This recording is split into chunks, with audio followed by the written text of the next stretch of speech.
Chapter 14. The Right of Free Speech. Section 1. The utterance of thought being one species of action, there arises from the proposition that every man is free within specified bounds to do what he wills, the self-evident corollary that, with the like qualification, he is free to say what he wills. Or, in other words, as the rights of his fellow men form the only legitimate restraint upon his deeds, so likewise do they form the only legitimate restraint upon his words. There are two modes in which speech may exceed the ordained limits.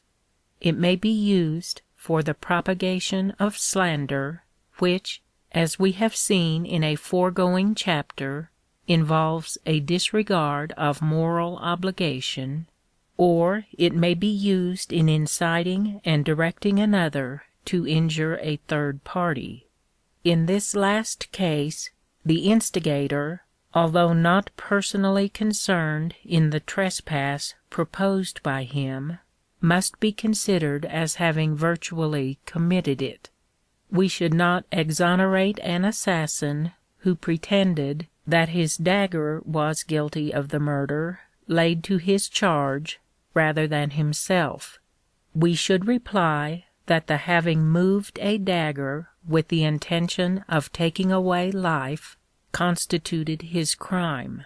Following up the idea, we must also assert that he who, by bribes or persuasion, moved the man who moved the dagger is equally guilty with his agent. He had just the same intention and similarly used means for its fulfillment, the only difference being that he produced death through a more complicated mechanism. As, however, no one will argue that the interposing of an additional lever between a motive force and its ultimate effect alters the relationship between the two, so neither can it be said that he who gets a wrong done by proxy is less guilty than if he had done it himself. Hence, whoso suggests or urges the infraction of another's rights must be held to have transgressed the law of equal freedom. Liberty of speech, then, like liberty of action, may be claimed by each to the fullest extent compatible with the equal rights of all. Exceeding the limits thus arising, it becomes immoral. Within them, no restraint of it is permissible. Section 2. A new Areopagitica, were it possible to write one, would surely be needless in our age of the world and in this country, and yet there still prevails, and that too amongst men who plume themselves on their liberality, no small amount of the feeling which Milton combated in his celebrated essay. Notwithstanding the abatement of intolerance and the growth of free institutions, the repressive policy of the past has occasional advocates even now.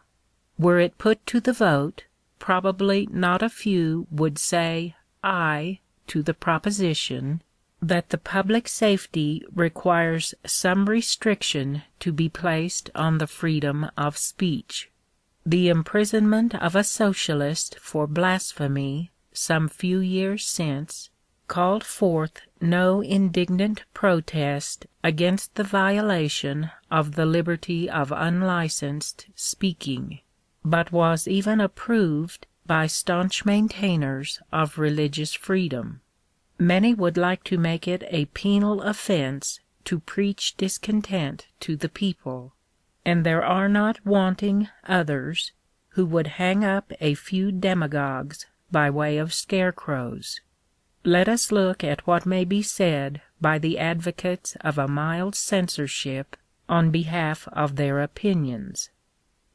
Section 3.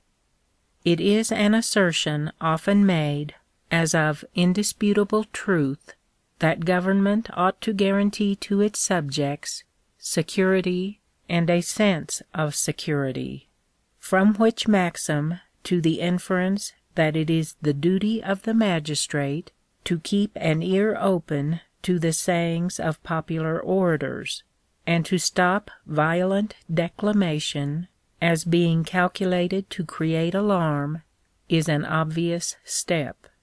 Were the premises good, the deduction might pass, but the premises are more than questionable. That it is the special function of the legislator to guard every man in the peaceable possession of his person and property, all admit; but that the legislator is called upon to quiet the fears aroused by every trifling excitement is a notion almost too ridiculous for serious argument. Consider a moment to what it leads. Coupled as are the ideas, security and a sense of security, we must suppose that as governors are required to carry home security to every individual, so also may every individual claim the sense of security at their hands. Here is a pretty prospect for overburdened premiers. If such a doctrine be true, where shall the cares of the statesman end? Must he listen to the apprehensions of every hypochondriac, in whose morbid imagination reform is pictured as a grim ogre of anthropophagous propensities, with pikes for claws and guillotines for teeth? If not, why not? Sense of security in such an one has been destroyed by the violent denunciations of some hot patriot. He wishes his trepidations allayed by the suppression of what he thinks dangerous speaking, and, according to the hypothesis, his wishes ought to be obeyed. On the same grounds, all agitation should be extinguished, for there are invariably some, and not a small number either, who regard the discussion of every public question that comes uppermost with dread, and predict all kinds of disasters from its continuance. Old women of both sexes, working themselves into a state of great tribulation over the terrible vaticinations of a Standard, or the melancholy wailings of a Herald, would fain have put down the free trade propaganda; and if their sense of security had been duly consulted, they should have had their way. Religious disabilities, too, ought, for the like reason, to have been still maintained, for the proposal to repeal them was productive of extreme consternation to multitudes of weak-minded people. Prophecies were rife of the return of papal persecutions. Every horror narrated in the Book of Martyrs was expected to be acted over afresh, and an epidemic fright invalided its thousands. Credulous individuals listened with raised eyebrows and pendant jaws to the dismal tales of some incipient Titus Oates, and straightway had visions of fire and faggots. Each saw himself in Smithfield, with a stake at his back and a torch at his feet, or dreamed he was in the torture chamber of an inquisition, and awoke in a cold perspiration to find that he had mistaken the squeak of a mouse for the creak of a thumbscrew. Well, here was a woeful loss of the sense of security, and therefore the authorities ought to have stopped the movement for Catholic emancipation, by gagging all its advocates, fettering its press, and preventing its meetings. It is useless to say that these are exaggerations, and that the alarms of nervous valetudinarians or foolish bigots are to be disregarded. If the fears of 100 are not to be attended to, why those of 1,000? If not those of 1,000, why those of 10,000? How shall the line be drawn? Where is the requisite standard? Who shall tell when the sense of insecurity has become general enough to merit respect? Is it to be when the majority participate in it? If so, who shall decide when they do this? Perhaps it will be said that the apprehensions must be reasonable ones. Good, but who is to determine whether they are so or not? Where is the Pope who shall give an infallible judgment on such a matter? To all which questions, those who would make the preservation of a sense of security the limit to liberty of speech must first find answers. Section 4. Of those animadversions upon state affairs which constitute the legal offense of bringing government into contempt, and of which offense, by the way, all parties might be accused, from a Chartist orator to the leader of the opposition, from the Times, with its burlesques upon the pitiful results of an annual Great Talk, to its facetious contemporary, who quizzes the eccentricities of a versatile ex-chancellor, of such animadversions the only needful question to be asked is, are they deserved? Are the allegations contained in them true? If it can be shown that they are not, that is, if it can be shown that the parties referred to have been unjustly aspersed, that is, if it can be shown that a violation of the law has been committed, there is an end of the matter, so far as the moralist is concerned. But on the other hand, should they prove to be substantially correct, on what grounds shall the suppression of them be defended? That which is really contemptible ought to be exposed to contempt, and, if so, derogatory charges ought to have full publicity. To argue otherwise is to take up the Machiavellian position that it is right for the legislature to be an imposture, an organized hypocrisy, that it is necessary for a nation to be cheated by the semblance of virtue when there is no reality, that public opinion ought to be in error rather than in truth, or that it is well for the people to believe a lie. Section 5. There may be much danger in placing an invalid under the regimen proper to people in robust health.